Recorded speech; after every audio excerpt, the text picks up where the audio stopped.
Welcome to another episode of the Scottish Property Podcast. My name's Nick Ponte. I'm here with Stephen Clark. How you doing? How you doing, Nick? Not bad, not bad. We are another week. This week we've got George Douglas on it. Yeah. So I've known George for a while, which is probably why I dominated the conversation and the questions, mate, and you didn't get a word in edgeways. So you couldn't get a word in edgeways with the two yous anyway. So it was quite good. I managed to kick back and just relax and listen. So yeah, apologies. Stephen came in probably in the last 10 minutes and chipped in with some valuable knowledge bombs. So yeah, this is George Douglas of Auction. Oh, I always forget. It's Auction Properties Scott. Online Property Auction Scotland. OPAS. Yeah. This is good because at the end of the interview, George did talk about building the branding of the business now that it's up and running and established. So I'm glad you mucked up the name and not remembered it, because now you can see he's right in where he's going to work on his business. Exactly. Well, you can catch him in the show notes. We'll put links anyway to his business. But basically, I got on George because he's got, he's dealing with buyers and sellers day to day in the market at the moment. We talked a lot about auctions. Is there still deals to be had at auctions? We asked him about his top tips for buying at auctions. We also spoke about, people's conduct when they're trying to build relationship with agents and auctioneers and stuff like that. So I thought it was quite good value for the audience. It was, yeah. He's a very experienced guy. He's been, an estate agent stroke auctioneer for a very long time. So he's kind of seen the ups and downs of the market. So you can kind of see it from a wider angle perspective than people that are kind of just getting into the marketplace. So he kind of understands the importance of having good relationships with investors as well. And he does have a little black book with investors that he calls if he gets the odd off-market deal. So if you want to find out how to get on his little black book, you need to make sure and listen to the end of this podcast with George Douglas. So we've got George Douglas here. Welcome to the Scottish Property Podcast. How are you? I'm good, Nick. I'm very good indeed. Excellent. So George runs an online property auction company, and we are delighted to have him on today. We're going to give the listeners some tips about buying from auctions, and we'll run through a whole load of stuff, George. I think we'll go into touch on some of how the market's doing at the moment. You're in there, day to day dealing with buyers and sellers, so it'd be good to get your take on things. But do you want to just start us off with giving the listeners a little bit of background into yourself, what you do, and how you got sort of into this business? Sure. And I've been in property for more years than I would certainly care to remember. Started my journey probably way back in mortgage arrears counselling and repossession work. Moved into setting an inventory company up, one of the first inventory companies in Scotland. Ran that for a couple of years, sold it on. Into lettings and estate agency by default more than anything. Owned a couple of letting agencies, sold them on. Sold the most recent letting agency, sold it last year, in fact, when we moved over to auction full time. So a bit of an unusual journey. No big desire to be an auctioneer in this industry at all 2 years ago, and we had a bit of a light bulb moment. I was doing an awful lot of sourcing work for investors, and I saw that the market was changing and we were going to be dramatically running down in stock. Sourcing, for example, at the time, every year you would see a 10, 15, 20k fee, and regular 4 and 5 a month at £1,500 to £3,000. Those started to dry up. The big deals vanished and the small deals get tighter and tighter. And I saw trouble brewing ahead. So I actually own another brand, an estate agency as well. I'm a co-director in there. And it was a chance conversation with their regional director who mentioned the word auction to me. And a wee light came on in my head, went away, did a bit of research on it, and lo and behold, we ended up with what ultimately was Scotland's first dedicated online auction company. There's other companies doing it now, one of the larger companies than ourselves. We beat them to the market by a week, which I'm ironically pleased about, but ultimately there's space in the market for different companies. My take on auctions were that I wanted to do something slightly different because I didn't see in 2019, when we started 2020, that the best way for investors to buy a property was to, come to Glasgow on a train, sit in a hotel room for 4 hours at night on a plastic chair and drink cheap coffee out of a plastic cup. and sit for 2 hours till the lot comes up to discover it was sold pre-auction. And I didn't see that as particularly, a modern way of doing it. I wanted to present a product whereby no matter where you were in the country or indeed the world, you could sit on a mobile phone and buy a property online. So that's kind of how we came about the idea. And obviously we're still in our infancy of doing this. It's only a year and a bit in, given that we've had a worldwide pandemic to deal with during that period. We're in good shape, and obviously have a lot of ideas going forward. Me as a person, stay in Glasgow, not married, living with my partner. She's Swiss. That's big problems alone. And I've got a 2-year-old to keep me busy. Moved house last year. Place is currently a building site. Getting to the end of that. So life-work balance, same problems as everyone else during the pandemic. It's been difficult, but hopefully we're getting back to a bit of normality now, and we can start to get down to some serious business. The pandemic must have been good for business, George, and starting off then, because yes and no. I mean, we literally kicked off in 2019. We designed the first platform, sort of self-built it ourselves. Ran the first auction. There's half a dozen of us in the room that were trusted people to me, a few solicitors and things that I know. I wanted to run the product and let them see it in real time how it worked. Ran the first auction, sold a couple of lots. I stood up and said, throw the thing in the bin, doesn't work. It wasn't going to be scalable, so went away for another couple of months and redesigned. Eventually used a platform that was already in place, which was much more, is very complicated, run an online auction between the bidding process and cash collection and etc. So we had done that. We got our first true auction out of the way about December 2019. A couple of auctions, January, February, and then bang, COVID hit. So it was probably, in some ways, it was less difficult for us, because at that point, I was operating the business from home with a couple of remote viewing agents. As with most startups, you don't know how it's going to go, you don't know how it's going to fly. We didn't throw hundreds of thousands of pounds at this business, put a modest investment in and got it off the ground. So I was working from home in the office at home, and it didn't make a great deal of difference to me, apart from the fact that all of a sudden we realised it was difficult to get out and meet people, speak to anyone. So that progression of the business has been definitely stunted. There's no corporates want to speak to you. There's no estate agents. You can't walk in the door of a letting agent. You can't go and have a one-to-one conversation with people who would look to normally do so to get stock through. But with regards to the actual buying process, a bit of fear and mistrust at the beginning when people didn't know us, and it was a very different process to what was out there. The regular phone call would be, seen a property in 45 Smith Street. When's your auction? Where is it? So it's not a physical auction. You go online, you register. Oh, how does that work? Do a bit of education at the beginning to get people on board to a new process, so to speak. But pandemic-wise, it was okay for us in some ways. The business that we had set up geared perfectly towards the pandemic that was going on, because everyone all of a sudden was working from home. For me, it was a very simple transition, because it was no different to what I was doing before. Some of the finance companies, bridging companies, solicitors, etc., these guys were dead in the water. I mean, some of the solicitors hadn't a clue how to deal with this pandemic. We had clients that effectively solicited and shut the door and went home. That was it.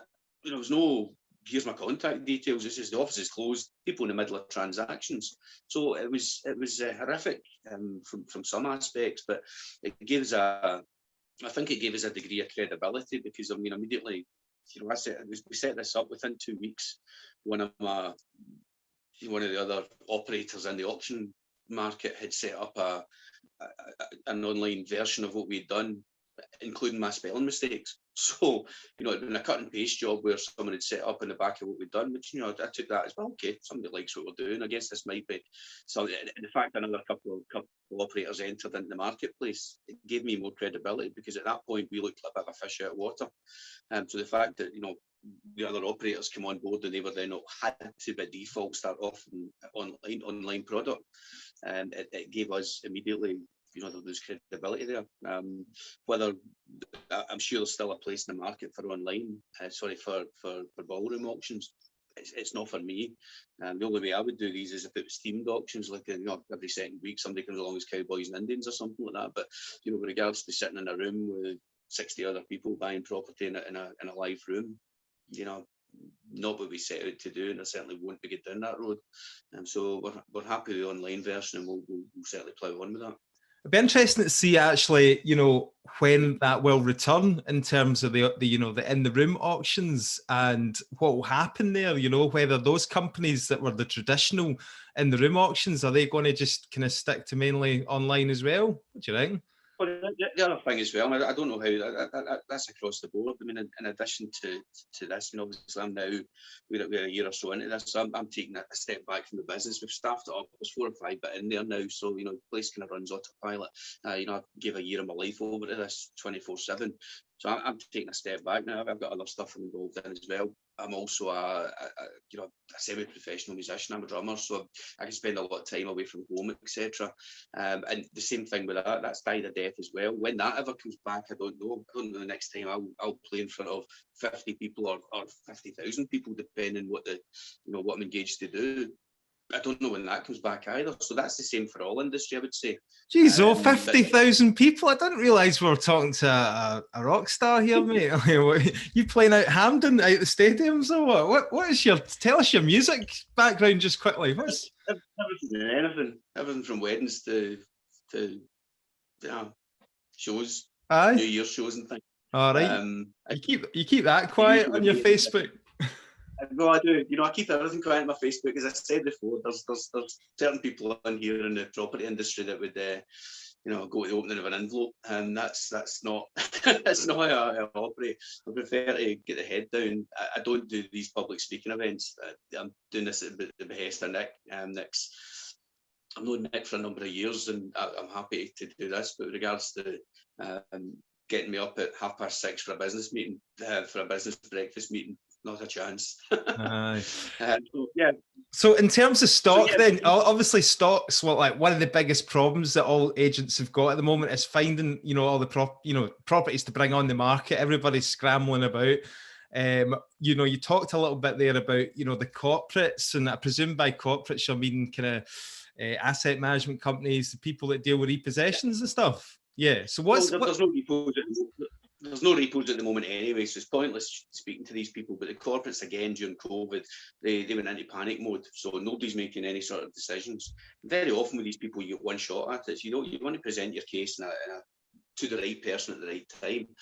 So we've held off on that intentionally. We've got enough regular clients who are property traders, dealers, investors that buy and sell all the time to have formed a healthy business at this stage. We're starting to get from. We've got a couple of corporate clients that came on board, but we've not actively pushed that yet. Just started another full-time salesperson, and that'll be her remit to start pushing on that side of the business. With regards to the stock issue, I think the auction companies probably are less affected than regular estate agencies. I hear guys on the property pages spin, etc. all the time, self-congratulating themselves about, what a fantastic job they've done selling a flat in Glasgow for, 10% over the home report value with 30 people at the viewing. Wow, selling property at the moment for a estate agency is like shooting fish in a pint tumbler with a shotgun. It's easy. It just doesn't come any simpler than at the moment. You could take a Sharpie pen and put for sale in your window. You'd have 20 people banging your door by the end of the day. So the general estate agency is very tough at the moment, because I'm hearing some numbers out there from some of the high street agencies that terrify me. I don't think a lot of them will survive, because they're throwing money at it to keep the lights on. I own another estate agency brand, which I'm not actively involved in day-to-day basis, but we had a sit there a few weeks ago where the girl that runs the office, she phoned me, she says, well, we've been out. High street agent came out the back of him and said, whatever they've quoted, we'll have it. You get 14 days to cancel your order if you like. You can cooling off period. Terrible practice. The person's made their decision. The corporate's coming out and offering half the commission rate just to get business on, to keep the lights on. Auction companies are different, because fee structure is different for a start anyway, and also Can you talk a little bit about fees, mate? Just while we're touching on that, can you give us a little idea what people expect to pay with, yourselves, for example?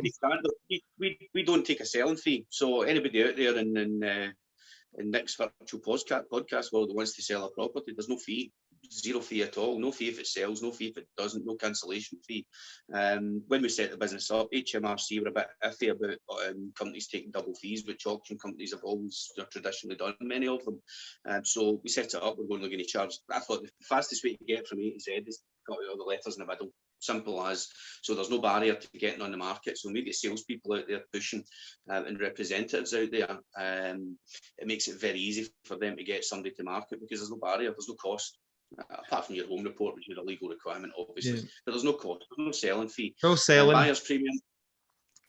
Buyer's premium sits pretty much in line with other auction companies. We are 3% buyer's premium plus VAT, subject to a minimum of 2,500 plus VAT.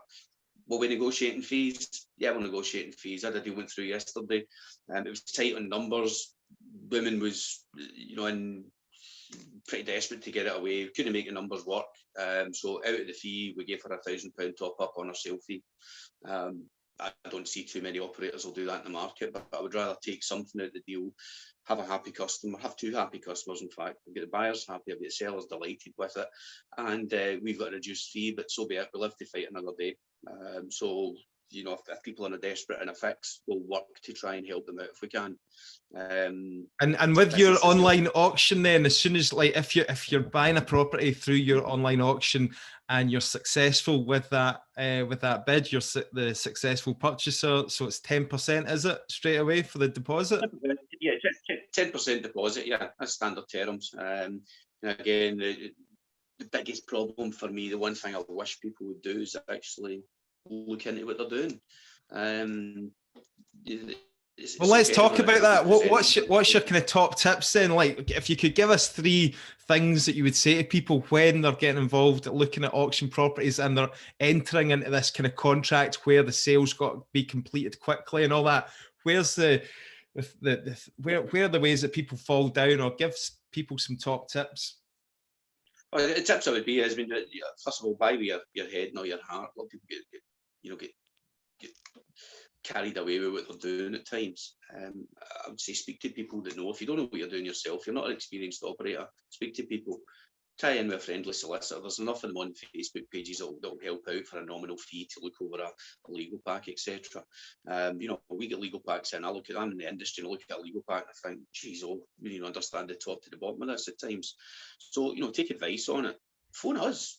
Speak to us. We'll give you an honest opinion of what the property is. I've set out to be different. For example, there's stuff which appears regularly down in Port Glasgow, £3,000, £4,000 flats in Clune Park. I refuse to list them, Nick.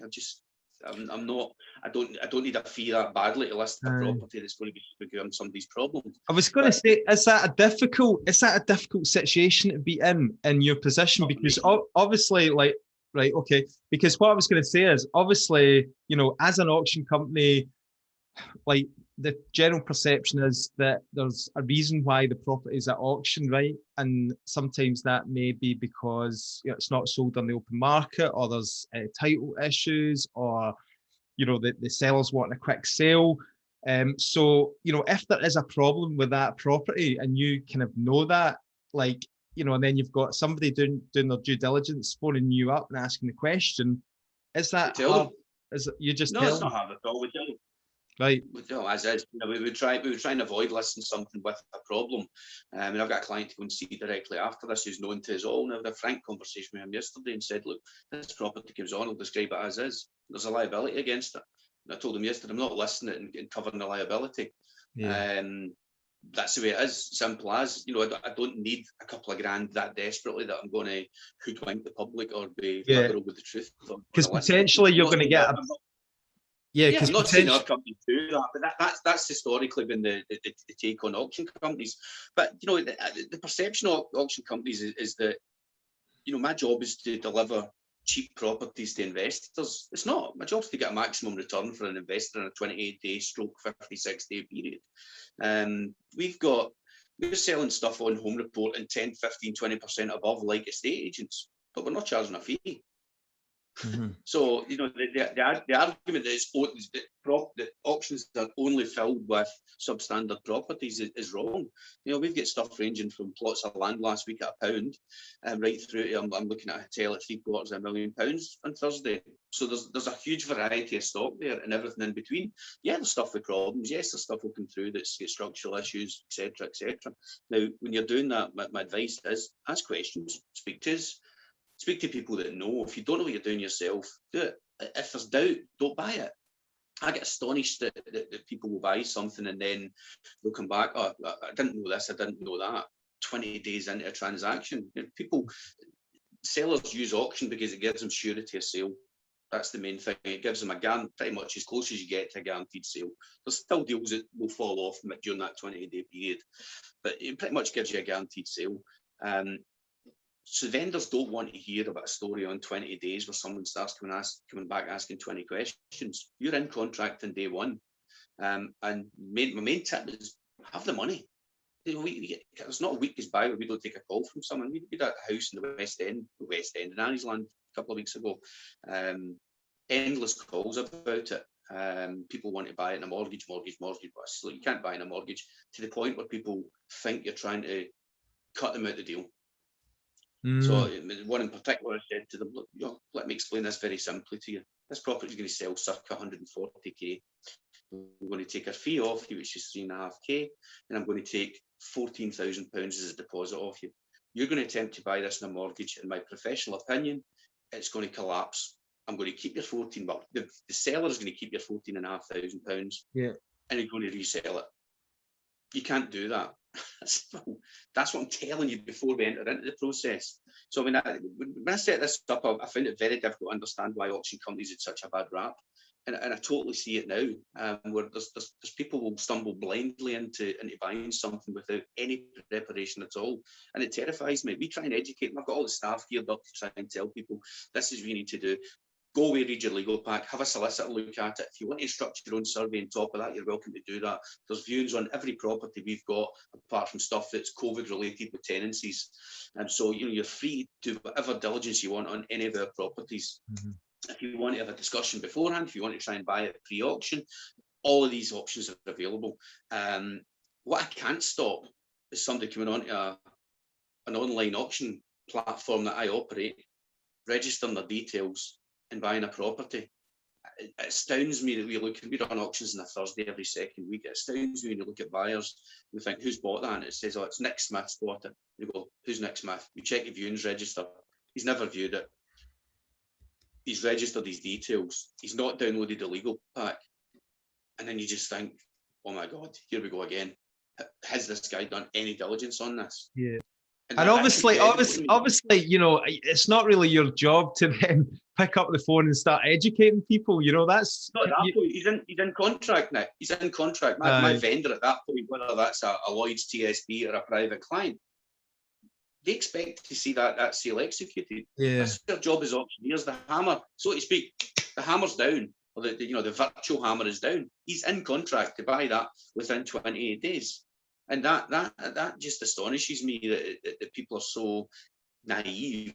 Yet when something goes wrong, it's somehow the auction company's fault that there's a problem there. We don't prowl the streets trying to drag people in to missell them property. We list properties on Rightmove and Zoopla, the same places everywhere else, and every other agent, and people come to us and make a decision whether they want to buy or not. We can only present them with the facts. Terms and conditions are there. At times I think I could write, you know, free beer in the middle of terms and conditions. I don't think I'd ever give away any free beer because nobody ever reads them. You know, that's just amazing to me that I see so much of it. And I don't know whether it's desperation in the current market that people just think, well, there's a property, I'll get that because I've missed out on another 10. Who knows? But, you know, we try and educate as much as we can with clients that we interact with. But the ones that we don't get to interact with, you know, there ain't a lot I can do with that. Free beer, mate. That's a good marketing tactic. You should definitely try that one. I think that'd go down a treat. Well, nobody ever take me up on it because I don't think anyone ever reads the T's and C's. So interesting what you said there about, obviously, you know, your job is to try and find, you know, get cheap properties for investors, but obviously your job is to try and get the maximum price for the vendor and the seller as well, right? So my question is, are there still deals to be had for investors at, you know, Yes, auctions that you yes, get? there is. And Are people, I'll get very personal on this. You and I looked at a flat in the south side last year, yeah, and the number didn't work. You said there's not a deal in this. yeah. Another investor bought it and he just turned 30k on it. Ah, was that a flip? Aye, did they do it as a flip? Flipped it up to a lift it. You know what the flat is. He turned it from a 1 to a 2 bed. He's flipped it at a 30k uplift. My loss, my loss. I was wanting. Yeah, I was obviously looking at that as a buy, renovate, refinance. So I was not looking to flip it as a valuer coming out from the mortgage company. I'm not sure, obviously, if they would get that much. I mean, I presume that went above and beyond the home report valuations. So yeah, so yeah, there's deals there. Yeah, the stuff you the kind of model you're talking about there, that's difficult to get something and pull your 75-80% back out of a deal at the moment is very, very tough.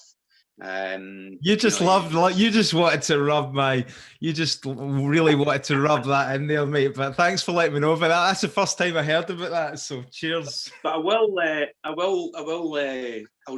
it in a minute with stories about how we interact with investors and how they present their case to me.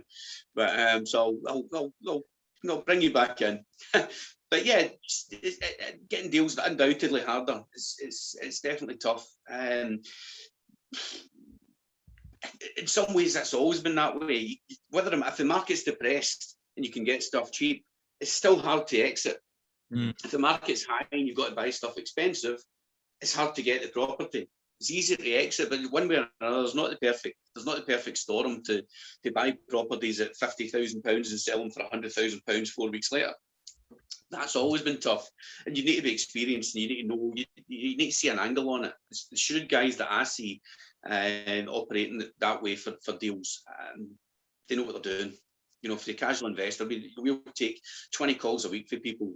Hi, I'm looking for a property in Glasgow. I can do a bit of work on, do it up, and sell it on for a profit. And there's so many people fishing in that same pond now. And I presume the sellers that are coming to you now as well, because a lot of them will be aware, you know, that the market is hot for selling, so they'll have high expectations as well. So the investor will come to me on a Monday and say, right, okay, George, can you sell this property? I want to get, how much is it worth? It's 70, right? Can you get me 80 for it? And then they'll phone me the following week. You've got a property at 40, can I get it at 30? That doesn't stack up. Of course. And yeah.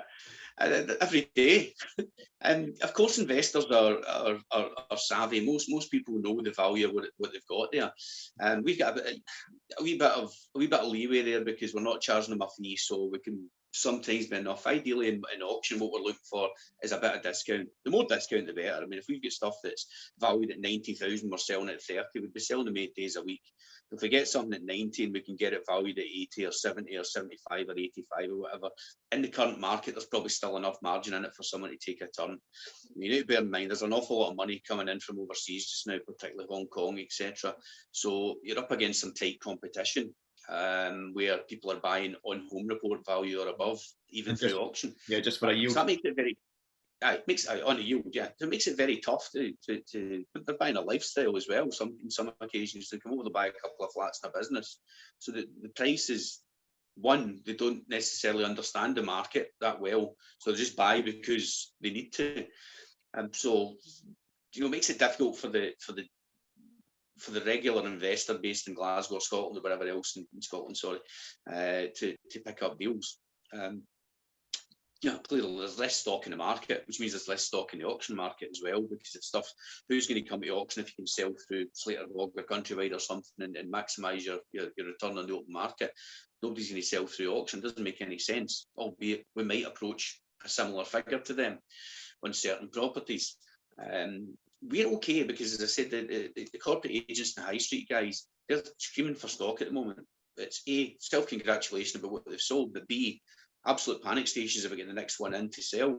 We're different. We'll always sell enough former public toilets in Balamory to get by. Bear in mind, I sell a public toilet in Balamory. It's the same fee as whether I sell a 2-bedroom flat in Govan Hill, technically. So we'll always sell enough the quirky stuff where if the market is absolutely racing and there's no stock available, it doesn't hurt us as much as it hurts an Allen and Harris or whatever else, these guys.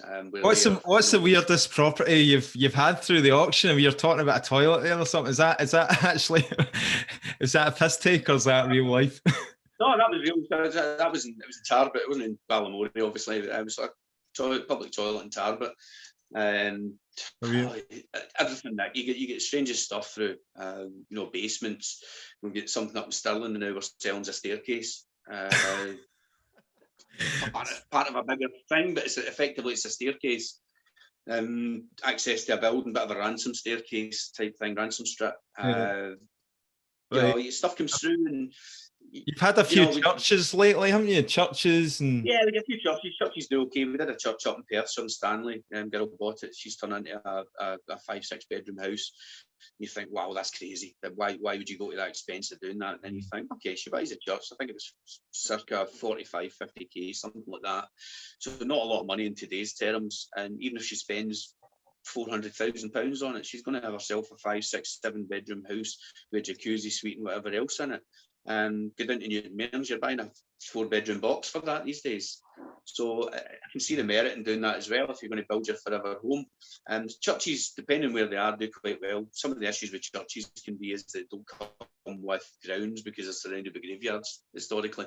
So you tend to be getting the church and there's very often not a lot of ground with some of them. Churches always, as with most Church of Scotland and other religious institutions, if you like, they're probably on a declining trajectory, so they're sitting there with stuff that's depreciating assets and they're always looking to offload. Congregations drop, etc., the world moves on. So churches, the nice thing is if you see them get reimagined into something else, whether it be community space, workspace or flats or whatever else, it's nice to see a building come back to life. Yeah, let's talk about conduct, people's conduct on. Sorry, phone's going here. Let's talk about people's conduct when they start out in property, right? And I've seen you get involved in some Facebook discussions about this, and let's not talk anybody down or anything like that, because everybody's got to start somewhere, right? And you'll do some property education at the start when you're starting out, which is absolutely fine.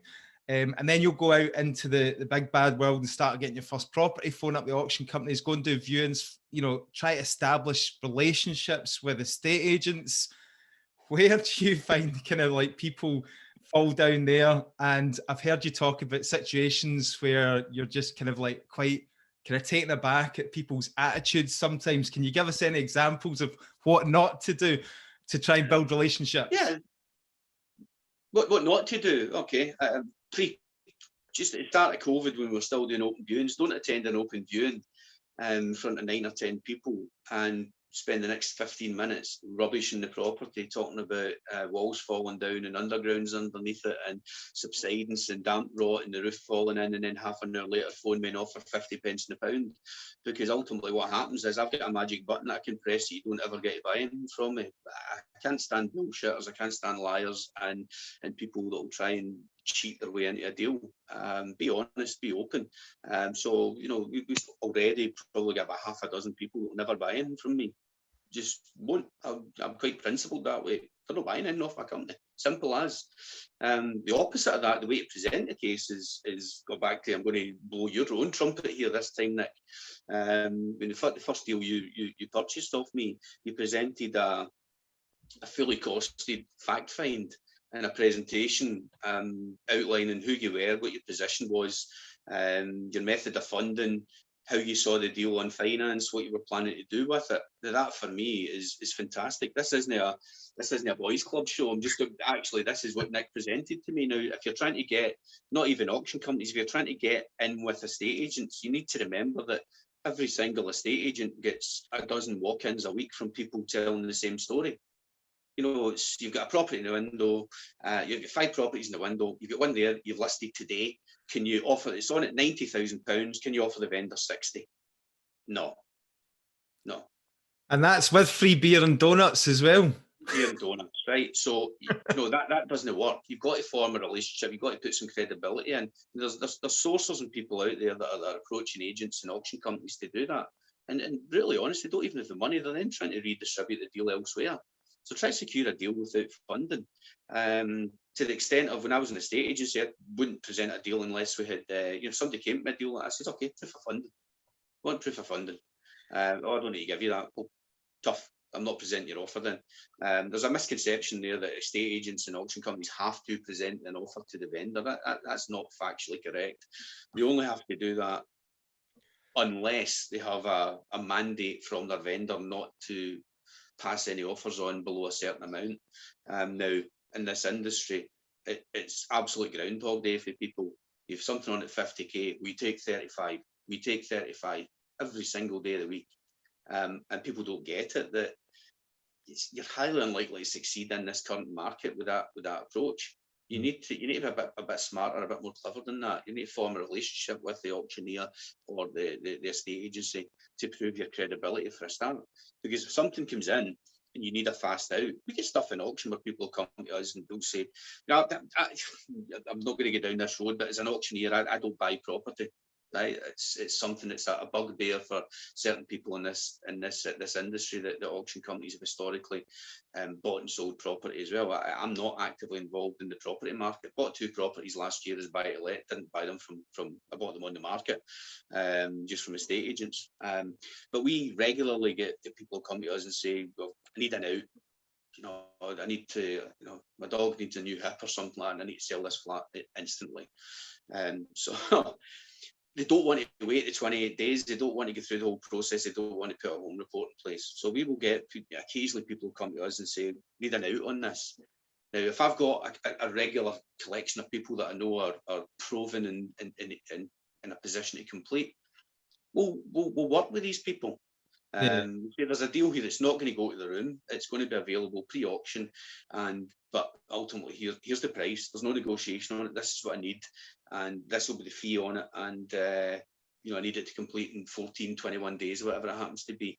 I'm coming back from having originally started this as a sourcer. We used to send deals out to 2,000 people, 3,000 people in a database. The deal would come back, and it's like you start working with some person. Okay, can you tell me about the roof? Yeah, the roof's made out of tiles. What kind of windows? PVC windows. Many bedrooms? What size of the bedrooms? What's the heating? How old's the boiler? 1,000 questions. You spend a whole day with this, and you get to the point, you're actually buying this. Letterboxes are the wrong colour for me. So there's always these people, so many tire kickers in this industry that it's absolutely terrifying. And to get a group of investors, you could probably, your true investors that you work with, you could probably count on both hands, I would say. I take it when you were talking about, somebody's needing out and a quick sale and stuff like that, I take it the guy that you were describing who was going around the property, basically telling everybody that it had structural issues, I take it he didn't get the call about that one? No, he didn't. So what I'm saying is I've experienced that myself, and I've been at a viewing and there's been 6 or 7 people walking around, and you do get them, and I'm like, what are you doing? You're just like an absolute dick, and yeah, I mean, I can see the viewing agent come back and told me this, and I'm sitting in the office going, I'll give it an hour, because you know exactly what's coming. I said, what was his name? There's his name. Next minute, we get a call and I said, what's your name? And he's like, yeah, my name's X. I says, look, no, your offer's not acceptable. And secondly, don't behave like that on any of my viewings again. You'll never buy anything from me again. End of. It's not the way to conduct yourself in business. Maybe it works elsewhere, not with me. So you don't jeopardise my sale. I've now got a job going back around 9 people telling them that there's been somebody at the viewing that's lied to them, try and get them back on board. So, people like that, you don't need to. There's enough people out there waiting to buy the property. You don't need to do business. You don't need to do a deal with the devil. There's always somebody else who will sell. Every property eventually sells. That's the reality of it. Whether it has to be price driven or eventually somebody comes along. We've had stuff on auction for 6 months and you think it'll never sell. What happens? One day somebody pops up and pays you full price for it.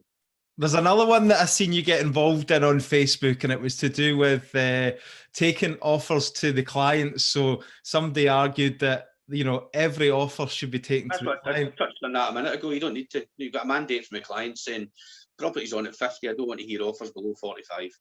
Yeah. Bear in mind, in auction, we've got a reserve figure. So the reserve figure is technically something that the vendor doesn't want. Well, we're not mandated to sell anything below the reserve on auction day. Now, that reserve figure can be fluid because ultimately you can ask somebody on a Monday and that changes. I can remember back to my days of estate agency, and it's how things can change. Where technically you should take an offer at the vendor, but you don't need to. That's a misconception. I sold something a few years ago, and took the chap to the viewing, and he offered, can't remember the numbers, it's 70,000, he offers 58 or something like that. Back to the vendor, the vendor's in no uncertain terms tells me where to file the offer. So back to the person that's offered, look, sorry, it's not acceptable. Busy day, didn't keep his details. 3 months later, the vendor comes on, slow market back then, stuff was, depressed market going back years. Vendor comes back, the price of the house I'm going to buy has changed. Can you go back and take that guy's offer? So I'm looking through my system. Of course, I've not registered this guy. Can't find him anywhere. I've been through the bins trying to find this guy. Now, I happen to remember where he worked. Guy was a police officer, and I had to phone the police station to try and track this guy down to get the offer, and eventually managed to sell it. But that shows you that the figure can change. But there's this arrogance there that my offer's there and you must accept it and you must take it to the vendor on something that's been listed on a Monday, and somebody's picking up the phone on a Tuesday offering 70 pence in the pound. I would say there's definitely arrogance on both sides as well, and you see it quite a lot, especially in this market at the moment with estate agents. So going back to 2010 to 2014, estate agents be phoning you up, begging you to go out and do, view their properties and stuff like that.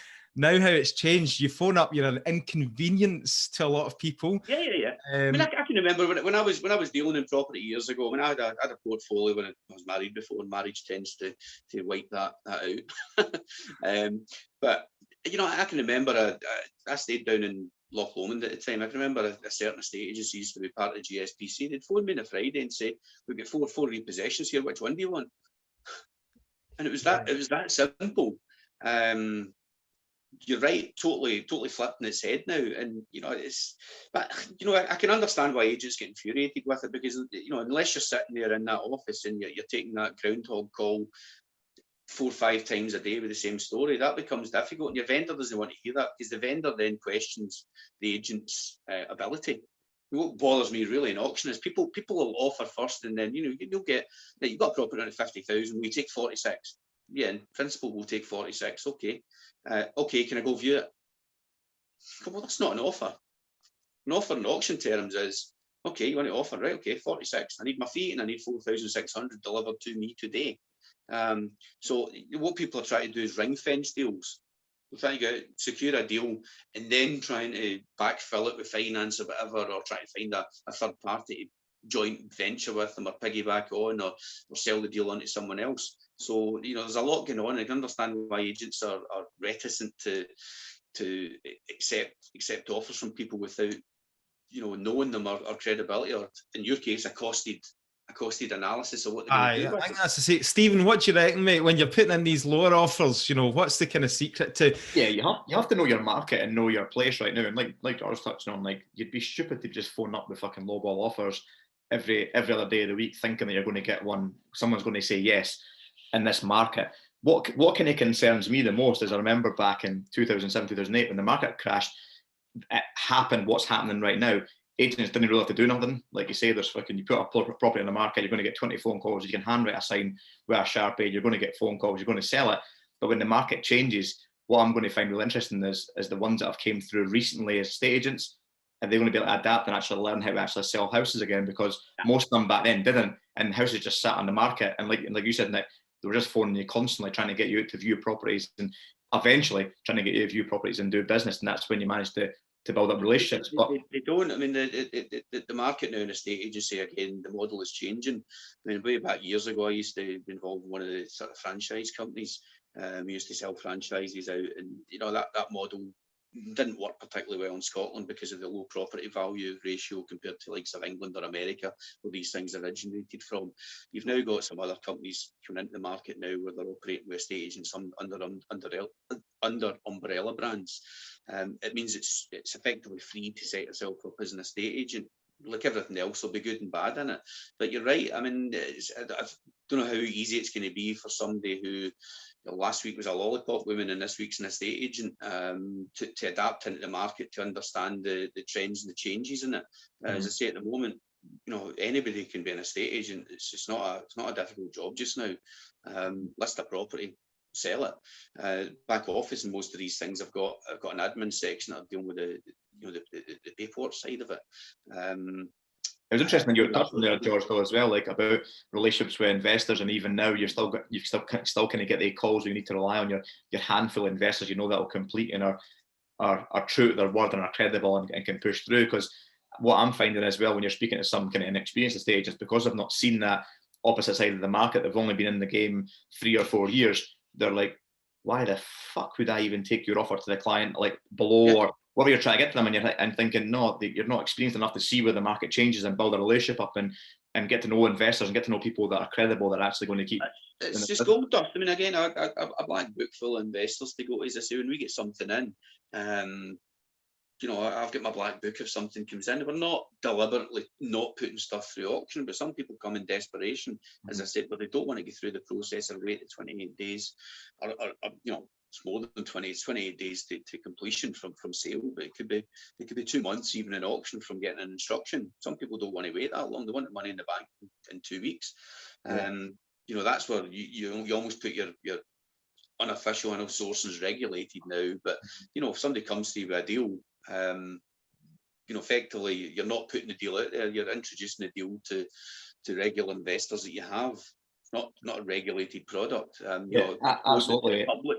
And the guys that phone you up constantly trying to make the lowball offer and conduct themselves in not a nice manner, they're not going to build up relationships with you to be in that black book. And I think that's what people that are jumping from courses are not getting. It's a long term relationship. Terrifying for me. It's just, I mean, I've got absolutely no time for these property education courses and things like that. They're an absolute personal bugbear of mine. I got duped into attending one a few years ago. No names. One of the big operators in the market down south. And we get through the first half, and it's like, you can do this and you can do that, and I'm sitting. This doesn't work in Scotland. This is not going to work here. So we get to half time, and we're in the gents' toilet, and he's next to me in the toilet. He said, "How are you enjoying the first half?" And I said, "Not that well." I said, "I think you're it's pretty flawed what you're trying to do up here."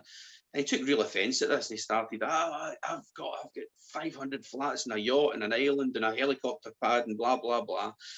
And I'm straight to the point. He just pissed me off. And I said, well, do you know what? I said, see if I was in your position with a yacht and a private island and and everything that goes with it, I don't think I'd be standing in a hotel in Glasgow on a pissing wet Tuesday night trying to sell DVDs. And that was the end of that conversation. And needless to say, I didn't attend the second half. The credit card. It's a personal bugbear of mine and it's people. I think it's people's need or desire to escape from the rat race. They see property as an exit. I can do property and there's nothing involved in it. I just buy something and sell it, and it's as simple as that. The three of us here in this conversation know property is not like that.